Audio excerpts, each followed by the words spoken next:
You wouldn't believe how fast peace can turn into a nightmare, especially when your so-called neighbor decides she's the queen of everything around you. For the longest time, my little farm on the edge of town was my quiet paradise. Roosters crowing at sunrise, horses grazing lazily, and rows of corn swaying in the wind like an old country song. I'd inherited this land from my granddad, who spent 40 years building it from nothing. It wasn't fancy, but it was home. Until Karen moved in. She showed up out of nowhere. Manicured nails, expensive sunglasses, and a clipboard that never left her hands. Her house was one of the new ones across the road, part of a gated community that popped up last summer like mushrooms after rain. Turns out that little patch of development was run by a homeowners association. And not just any HOA. This one had Karen as president. The woman had rules for everything: grass length, mailbox colors, fence height, even the number of vehicles in your driveway. I wasn't technically in the HOA, but that didn't stop her from trying to control me like I was. The first time she showed up at my front gate, she waved a piece of paper in my face and claimed my red barn violated the visual standards of the neighborhood. I laughed and told her the barn was older than her HOA, but she didn't laugh back. That was the start of it. Violation notices began appearing on my gate every week. Noise complaints from my tractor. Warnings about my rooster disturbing the peace. One day, I came home to find a warning nailed to my oak tree claiming my scarecrow was too aggressive looking. That thing had been wearing my granddad's overalls for 15 years. I couldn't believe it. Still, I kept to myself, fixed what I could, and ignored the rest. I figured she'd eventually get bored. But Karen wasn't the type to get bored. She was the type to escalate. She got the county involved. She filed zoning complaints. She even claimed my fence was 6 inches over property lines, based on some sketchy survey from a company her cousin owned. I fought every notice, but it wore me down. I started dreading the mail. Every time I saw her walking my way with that smug smirk and her little clipboard, I felt my blood pressure spike. One afternoon, I got back from town to find 3 official-looking envelopes taped to my front door. The last one hit me like a punch to the gut. Notice of forced sale for code violations. Somehow, Karen had convinced the local board that I was in violation of enough regulations to force a sale of my land. I had 30 days to comply or lose everything. I stood on my porch for an hour, staring at that paper, trying to understand how this could even be legal. I wasn't part of their HOA, but she'd managed to pull strings, bend rules, and loop me into their nightmare of a community. For the first time in my life, I felt helpless. I didn't have fancy lawyers. I didn't have big city connections. All I had was this land, and now it was slipping through my fingers. But there's something Karen didn't know about me, something I never told anyone in this town. I wasn't just a guy who ran a small farm. I was also the county sheriff. I kept it quiet because I wanted to live simple after retiring early from the city force. I didn't wear my badge around, and people rarely saw me in uniform.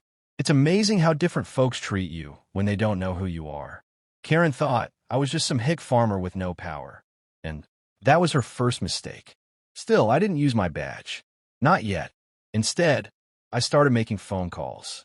I had friends in land management, real estate law, and a few old buddies who owed me favors. I wasn't going to break the law. I was going to beat her at her own game. Quietly, legally, and completely. What Karen didn't realize while she was busy trying to force me out was that I'd been saving every penny for the last 10 years. No vacations, no fancy cars, just savings and land equity. And I knew something she didn't. The land behind the HOA was up for auction. A big chunk of empty lots the HOA planned to expand into. They didn't have the money yet, but I did. I waited until the morning of the auction, showed up in my work boots and dusty jeans, and placed a bid high enough to make the room go silent. I didn't just buy a few lots. I bought all of them. Every future inch the HOA wanted to touch now belonged to me. And I wasn't done yet. That evening, as the sun dipped behind the hills, I stood on my porch watching Karen's pristine little neighborhood across the road. I sipped my coffee and waited for the fallout. Because tomorrow, the new landowner would be announced, and the HOA would learn that their little empire now had a new neighbor, one they couldn't push around anymore. The next morning started with a bang, literally. Construction crews rolled into the newly purchased land at dawn. Karen, of course, came storming down the road in her silk robe and fluffy slippers, shrieking about noise violations and unauthorized activity. She had no idea that everything happening now was entirely legal. I watched her yell at a bulldozer driver until he calmly pointed to the fresh set of zoning permits stapled to a wooden post near the fence line, signed and approved by the county. My county.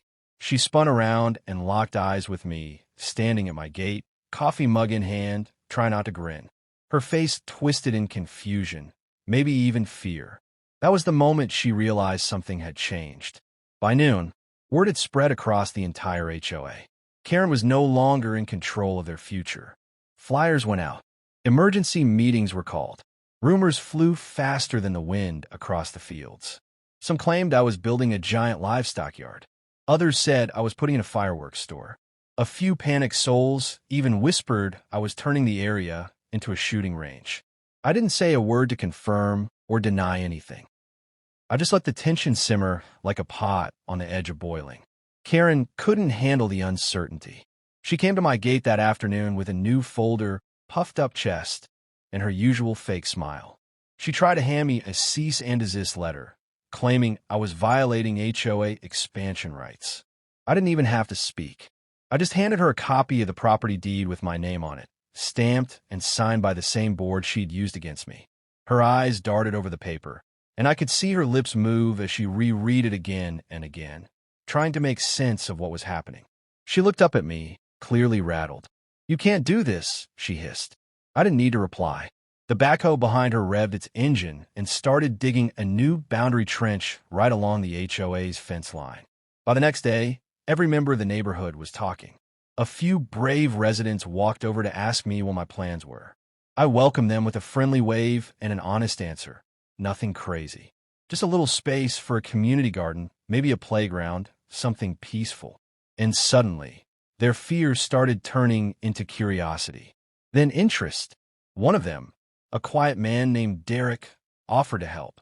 Said he'd always wanted to build a proper greenhouse, but Karen had shut it down. A lady with twin daughters asked if the playground would be open to their kids. I said, of course. And just like that, the tide shifted. Karen saw it too. She doubled down. Fines, threats, even door-to-door fear-mongering. Claimed I was trying to ruin the neighborhood, that I'd destroy property values.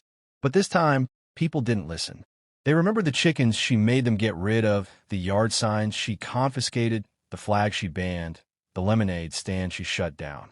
My quiet defiance had given people something they hadn't had in a long time. Hope.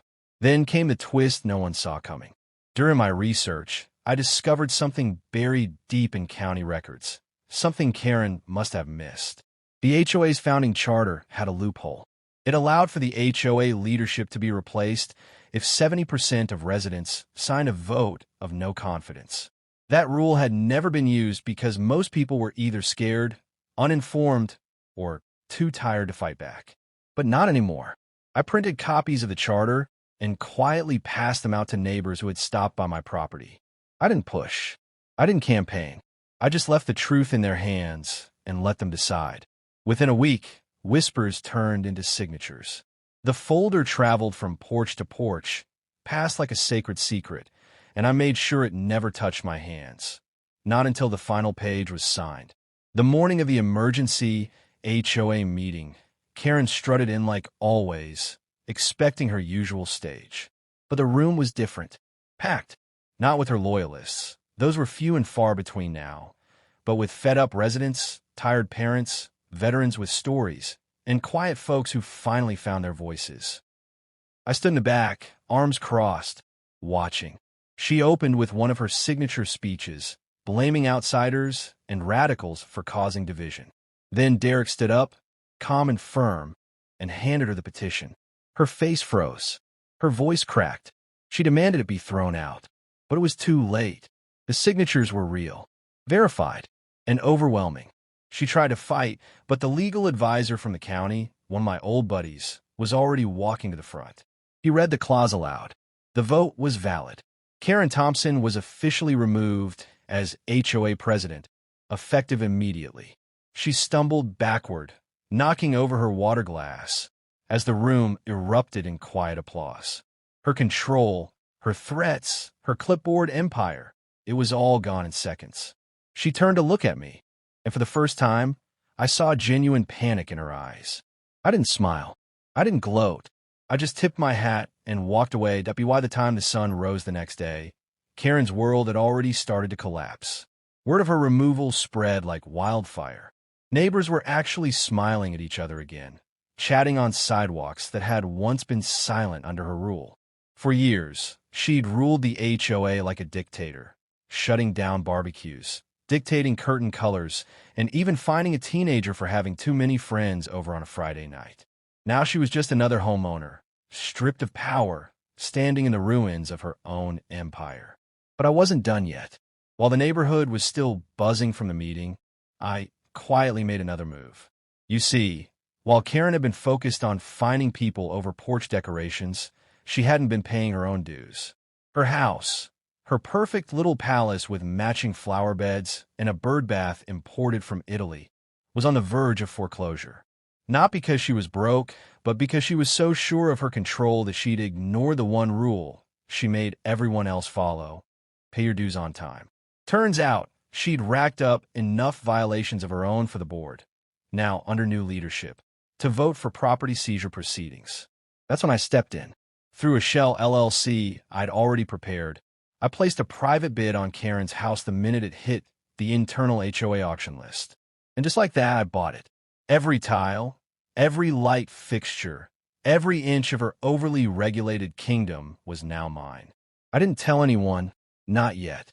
I wanted to see her face when she found out the land she forced me to give up didn't just get even with her. It consumed her.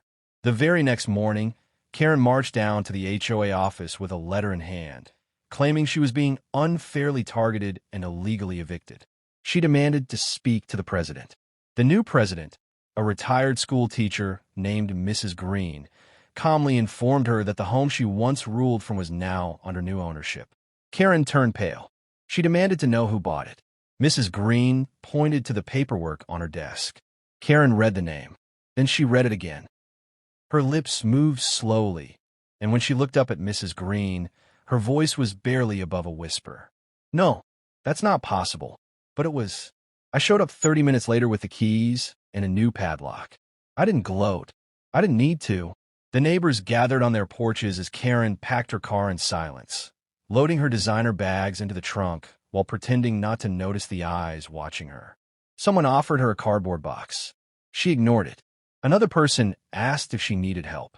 She snapped that she was fine, but the reality was sinking in. The community she tried to control now wanted nothing to do with her. As she shut the trunk and turned to leave, she looked at me one last time. No more smugness. No fakest might. Just confusion, disbelief, and something else, regret. She opened her mouth like she was about to say something, but no words came out. Then she got in her car and drove off, her tires crunching over the gravel as if trying to erase her own footsteps. I didn't throw a party that night, even though people offered. Instead, I sat on my porch and watched the wind move through the corn. Karen was gone, but what she left behind was bigger than just one bad neighbor. She'd shown us how dangerous unchecked power could be, even in a tiny place like ours. But in trying to control everyone, she ended up uniting them instead. And the best part? The neighborhood wasn't just healing, it was transforming. People who never spoke now planned weekend get-togethers. Kids rode bikes freely without being told their helmets were too brightly colored. One man who'd been fined for building a small ramp for his elderly mother now helped organize a community access project.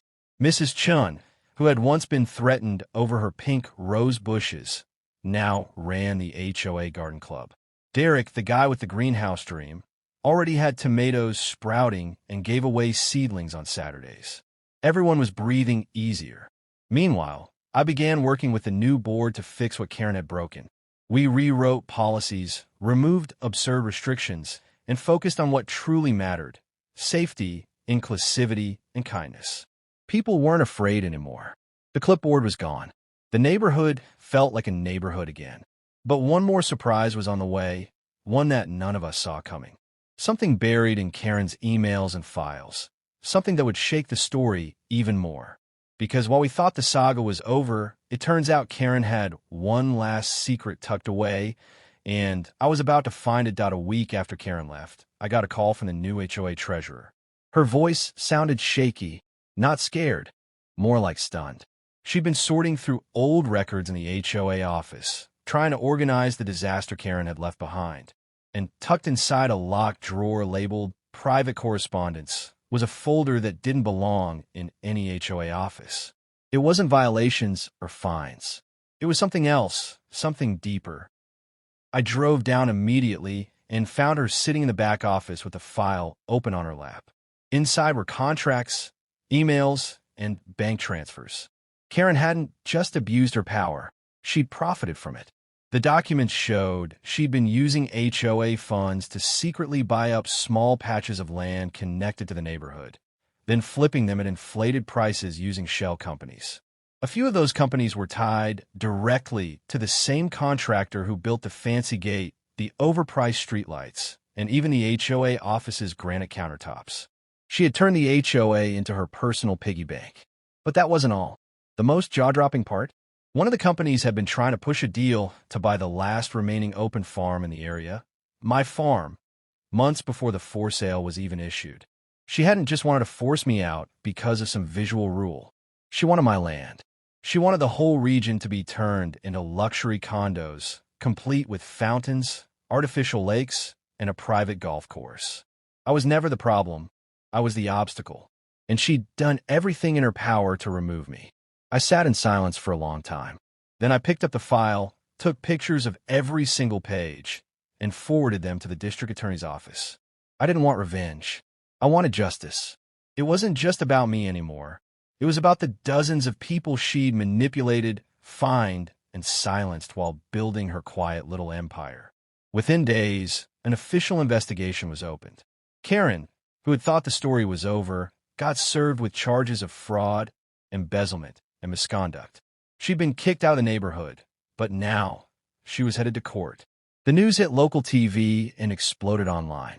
People across the state started sharing their own HOA horror stories. Suddenly, my quiet little neighborhood became the center of a bigger conversation about accountability and power. Reporters showed up at my gate. One of them asked me how it felt to go from nearly losing my land to exposing a multi-layer scheme. I told him the truth. It felt like justice finally had a place to live.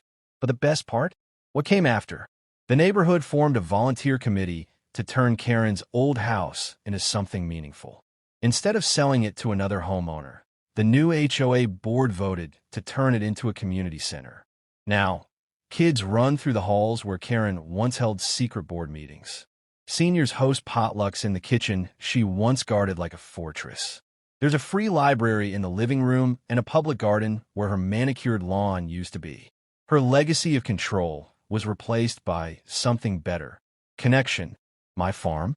It's thriving. I expanded it slightly with the new land I'd acquired, but I kept it peaceful. The community garden on the edge of my property is open to everyone. We host weekend markets, swap stories under the big oak tree, and play music late into the evenings. No one gets fined for having too many friends over anymore. People sometimes ask me if I ever miss the quiet life I had before all this happened. And I do a little. But what we have now is louder in the best ways. Laughter, music, friendship. Kids riding bikes and bells on garden gates. I look out across the fields every morning and see the homes, the people, and the new community we've built from the ruins of control. It all started because someone tried to take something that didn't belong to them. Karen picked the wrong farm to mess with. And now, every time someone walks into our new community center and sees the sign out front, hand-carved from the same wood Karen once threatened to cut down, I smile. It reads, "Welcome home. No clipboards allowed."